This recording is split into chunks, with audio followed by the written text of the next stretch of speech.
Whoa, whoa, whoa, whoa, hang on. Before you skip this intro, there's just something I gotta say.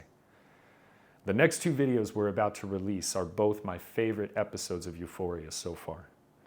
The one you're about to watch is one of the best on-screen adaptations of The Talk I have ever seen. Coleman and Zendaya both deliver a beautiful performance that had me in tears for most of the episode. If you are struggling, if you're trying to understand this struggle, if you are hesitant to enter the rooms of NA or AA for any reason, please find this episode unedited and give it your undivided attention. And to my fam out there still battling demons, you're stronger than you think. You want to know how I know that? It's because you're still here. You just got to believe in the poetry. I hope you enjoy the video. How's it going, everybody? I'm Danny D. This is 7 Daily Bananas, and we're about to watch Euphoria, special episode 1. I hope it's actually called that because that's all that I have on this, literally. I do not know what's about to happen. From what I've heard, many people have told me, please make sure you watch the middle episodes, and I'm absolutely excited to be watching this. They also let me know that this is supposed to be a backstory, this one and the next one, for other characters, but I don't know who. Let's dive into it. All right, this looks like Jules. What would you like for breakfast? Okay, so I'm assuming that this is still taking place in the timeline of season 1. I don't even know if I recognize the room. Okay. Yeah, this looks like a different place too. Maybe I'm wrong. Maybe it's not season 1. Fashion designer. That's nice. She does have style. I've said this almost since the beginning. Jules got style. Is that a book? Better have a plastic cover. Oh, shit. Putting way too much of my emotional well-being in her hands, you know, without ever like talking about it or saying it. Yeah, especially the way I was fucking making plans for the rest of our life and shit. Yeah, you can almost tell she's different, really, the way she's talking. I guess I just like made her the point. But she's like not the point. General overall well-being. You can pretty much tell that she's saying what she thinks he wants to hear. You know. You just said you found an amazing balance. I did. And he's catching her in the lie. I mean, but I'm not perfect, you know, so. This guy's good. I'm saner. I'm making sane. Either he's got some time decisions. under his belt, or he's just a no-nonsense kind of guy already. Yeah. Yeah. Rue, I don't think you're listening to what you're saying. I feel like that's physically impossible. To what? Talk some bullshit? He could be both. Okay, well, you know, I'm not saying you're a paragon of mental health. You've got your issues, and you're going to be struggling with those issues for the rest of your life. That's a fact. Truth. You look at sobriety as a weakness in the face of those issues, and what I'm saying is sobriety is your greatest weapon. Truth. Extra truth. Truth on top of truth. That's a truth cake, triple layer truth cake with truth icing and truth sprinkles on it. I'm not a guidance counselor. I'm just a crackhead who's trying to do a little good on this earth before I die. Nice job. It doesn't matter. All It's right, stupid. come on. What were you going to say? No. Say it. I don't want to. Jump, Rue. Just jump. When I'm clean, you know, I don't just think about relapsing. It's darker than that. And no, you can say that sobriety is my greatest weapon, but to tell you the truth, drugs are probably the only reason I haven't killed myself. That's real. Now we're talking. Now you're being real. Now you're being honest. Because this whole bullshit about being a functioning drug addict, about finding balance, that ain't true. That's a lie. Ollie, I don't know if that's really the way you want to follow something like that up, but I've lived a whole motherfucking life to get to this diner to sit across from you. at some point it starts sounding bitter. It You're starts 17. sounding bitter. You don't know shit. You don't have the tools. You're too busy running around trying to bullshit everybody into thinking you're hard and you don't give a fuck, when in reality you give so much of a fuck you can't even bear to be alive. So guess what? This is why you get high. No more wasting my motherfucking time. You want to use, but the least you can do is be honest. Own that shit. Why'd you relapse? I don't know, couldn't stop my mind from racing. Racing about what? Everything. Hey, get specific. There you go. Jump. All the things I remember and all the things I wish I didn't. I had some pills for emergency purposes. Doesn't that feel so much better? Oh, God. I'm feeling like a weight's off my shoulder just watching her do this. This is so rad. You're not a drug addict because you're a piece of shit. You're a piece of shit because you're a drug addict. You follow? That is so perfect. Oh, my God. I want that fucking t-shirt. You've been fighting a losing game since the first day you got high. So you could destroy your life, you could fuck your little sister's head up, you could abuse and torture and take for granted your mama and sit here and look me in the eye and say as calm as can be, as cool as a cucumber, I'ma keep using drugs. It is a degenerative disease. It is incurable. It is deadly. And it's no different than cancer. God damn. He's good. He's good. They see you as weak. They see you as cruel. They see you as destructive. They think, why should I give a fuck about her if she doesn't give a fuck about herself or anybody else? I got cocky, started walking around thinking I was invincible. So now I got 7 years. There you go. See? Right. Never forget that it's always possible. That's like one of the most important things to remember. You ain't ever getting that far again. Yep. Ah. Yep. You just threw it all away. Wait, Martin? It just adds to the pile of regret you already had. To Islam. Ali, I'm super fucking confused right now. What am I, your first black friend? What'd you think? I was actually from the Middle East. I'm from South Philly. Nice. Yeah, but you just don't, you don't look like a Martin. I like Ali, though. I like Ali. Is it Ali or Ali? You don't believe there's a power on earth greater than Rue. That's not true. Really? Well, there It's you not go. true. A Mack truck. What? The ocean. There you go. That was mine. Ocean was my first higher power. I didn't know how else to do it, and we lived in a beach town, so. Ali, I don't believe in God. Guess what? God doesn't give a fuck if you believe in him. He believes in you. I don't know. That sounds good, but it doesn't really mean anything. Your life is more important than that 6-year-old who died that day, or the newborn who died that day, or anybody fucking else who died that day. Wrong. Your But life has a I can purpose, see why you would right? think that. I can Well, see that. I can see Why does your someone life would have a think that. purpose and my dad's doesn't? Absolutely wrong. And therein lies being able to justify it. And it's so easy. It's so easy. People tell people when they don't have anything to say. But you can turn it into He died that. because he died. I know exactly how she's feeling right now. My dad passed when I was 8. I don't know all the answers. And I'm not going to I know pretend to. exactly how she feels. But I do know. Well, he's talking old school now. He moves to Harlem, He's talking becomes about a himself. pimp, becomes an addict who scares the living shit out of white America so bad that white America was Malcolm? so No way. afraid that they embraced another Negro, one who had a dream. Son of a bitch, he's talking about the king. I tell you, I never thought I'd see so many revolutions in my entire life. Nice. The revolutions are fought and won so damn fast that the people don't even have time to implement change because Yeah, it is kind of true. It is kind of true. I've lived through a fair share of revolutions as well. And then I pick up a pair of these sneakers and I look at the price tag and it says $139.99. God damn. And I'm like, I thought Nike loved me. Chinese Muslims are sewing these Kaepernick sneakers for 7 cents an hour, and you telling me my black ass matters? Give me a fucking break. Goddamn truth bombs. This guy's just dropping microphones left and right, man. These advertisers, they too good. Nicely done. Uh-huh. You think you out here fighting a revolution and Bank of America's on your side? Give me a fucking break. Because a true revolution has no allies. It's just that simple. You have to create a new God. Or gods. Or whatever you can, but it is imperative that you believe in something There you greater go. than yourself. Okay, good. I was worried he was trying to push God specifically. You've got to believe in the poetry. Beautiful. Your only hope is a revolution. But a real fucking revolution, inside and out. God damn. Because who knows, one day you might succeed.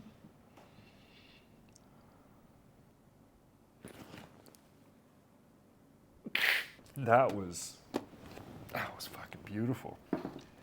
Believe in the poetry. Oh. God damn it, Euphoria. Oh, that's a shirt I want badly. Believe in the poetry. I would probably have to say that is one of the most elegant ways I've ever heard someone say what he just said. I've heard it spoken many different ways, and I've spoken it myself.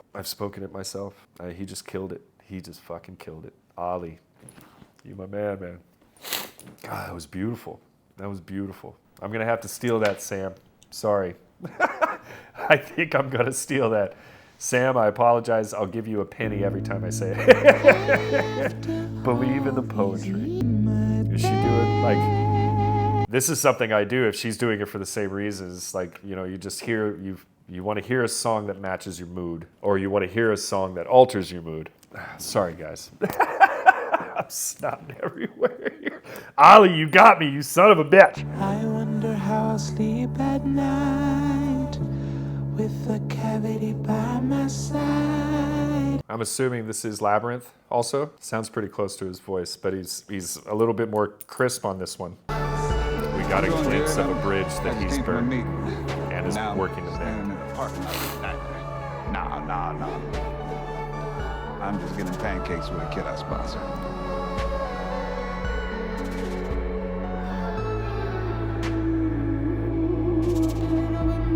He obviously sees some of his daughter, or wishes there's maybe he was there more for his daughter and sees a chance to maybe redeem himself in Rue. Because it's hard for a guy like him.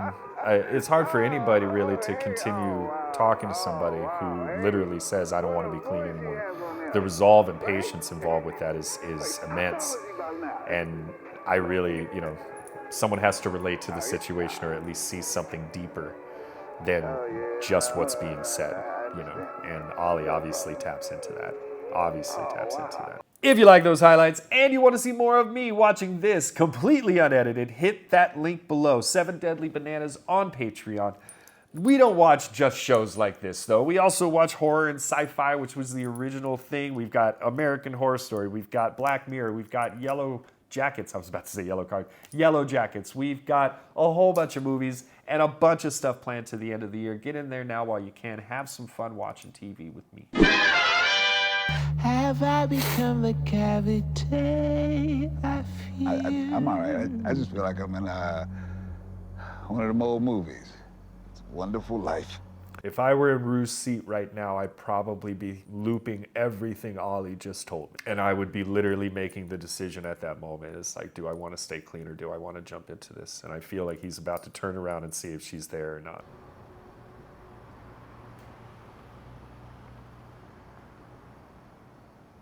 It's okay, bud. Nice. She's still there. That's good. Oh, I thought it was that one. Question. Yes. How long you been clean? Oh, shit. 17 years. You want to know if I was interested in dating or if I was interested in getting clean? Because the answer is yes to both of those questions. But Nice. I had to not be in a relationship so that I could focus on my sobriety. Because that's what I wanted, and I didn't have enough energy for both of those. Yeah. And I wanted to get clean. Everything that's good to you ain't always good for you. And I never understood what it meant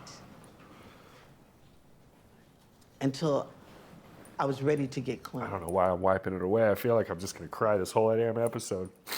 You got any more questions for me while I'm trying to count my tips? No, count 'em. I'm gonna throw a couple more in there later. You need to with your cheap ass. Nice. That's rad. Oh, that would be my fucking favorite diner. I'd be there every day. Get some wisdom like that. You were saving them. Even though you just said you were gonna stay clean. And the relapsing was Jules' fault. Got caught in the loop there. Break glass You're in right. case of emergency. I don't. You still got a foot out the door. Ready to escape. She cheated on me. I thought you two were just friends. No. Huh. Was that established? shift. I don't know if that was established. The night of the carnival, she came over and we like kissed a bunch. I mean, we said I love you That's a lot. I say I love you to my barber. Yeah, but you don't make out with your body. Even if I nice. We talked about it. Okay. Keep going. I mean, there's nothing else to say, you know, except that I loved her. Stealing from my mom. On so many levels, I relate to literally everything she is in the talking face. about right now. My God, That is some unforgivable shit. I haven't done that. Maybe I deserve Never to did get that, my ass but- left. If I actually believed that what you did was unforgivable, I wouldn't be sitting here. Because what I've done in my life is way more unforgivable. Yeah, right. Man. He's got a lot more years under his belt than you do, buddy. Threaten your mama, I'd be like, ooh, that's unforgivable. There's a But line the more you in believe AA the sicker it that makes you. the Because old every timers time you use a do lot, and something that's unforgivable, you I'm think, drinking more "Why than you've change? spilt. I'm just a piece of shit, running around judging everybody's intentions and motivations as if we have some insight into the human soul. You know, you did this, so that must mean you're that. Just give me a break. This is a lot of what I was talking about in the live event. As a matter of fact, if anybody's from that live event is watching, the forgiveness, it's like one of the scariest things. So just because it doesn't sound cool enough to you, you're gonna settle for being superficial? That's unforgivable. Flipped it on you. That's good. God, this guy's good, man. I wonder if he's actually sober. How do all human beings threaten to kill their mom? Having too high expectations and things like Yours that. is more God extreme. damn, this I guy's give you good. that. But why? The sentence you've given yourself is that you, Rue Bennett, are beyond forgiveness. That punishment is way too harsh and it's also way too easy. It allows you to keep doing exactly what you're doing without changing because you deserve it. God damn. There's no hope. You're beyond forgiveness. God, what is that? It's like, this is mic drop number 8 or something. So now you got a whole bunch of people running around who don't give a fuck about redemption. That's scary. That's another mic drop. He did a mic drop within a mic drop. I don't know if you saw that. But hey, it took me another 5 years to clean up because for some people, there is no rock bottom. It's bottomless. I don't necessarily believe in that, but he's still sending the right message. Yeah. The thought of maybe being a good person is what keeps me trying to be a good person. Fucking shit. I just don't really plan on being here that long. But Thank God I got this dirty shirt near me. I just don't plan on being here that long. Girl. You gotta believe in the poetry. No, you Value. can't drop the same Two microphone people twice. sitting in That's not fair. Diner on Christmas Eve. Why? I don't know. I just do. That's how faith works. Nice. Nice. Thank you, shirt.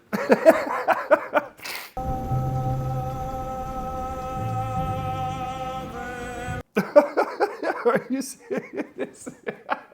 I can only hear Will Ferrell singing this in Step Brothers. This song, no matter what version I only, I could just hear Will Ferrell. I've got tears everywhere right now. He's like doing his own poetry right here, Sam, or whoever the director is. The slow zoom into Rue.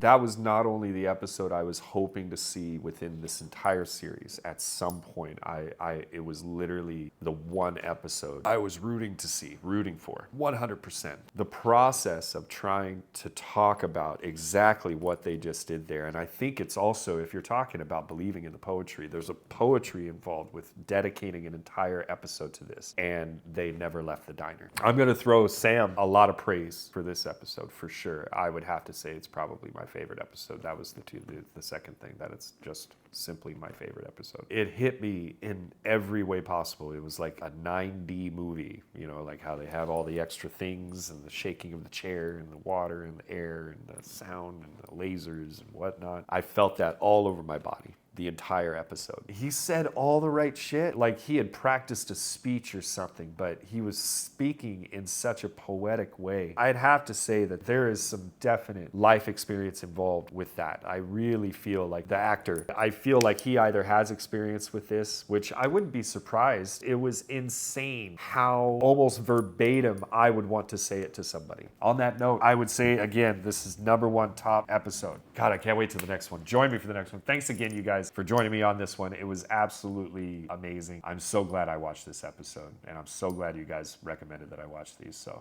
thanks again for joining me. I appreciate it, and join me for the next one, special episode 2. I'm assuming that's what they're titled. All right. Thanks again for your support. See you next time.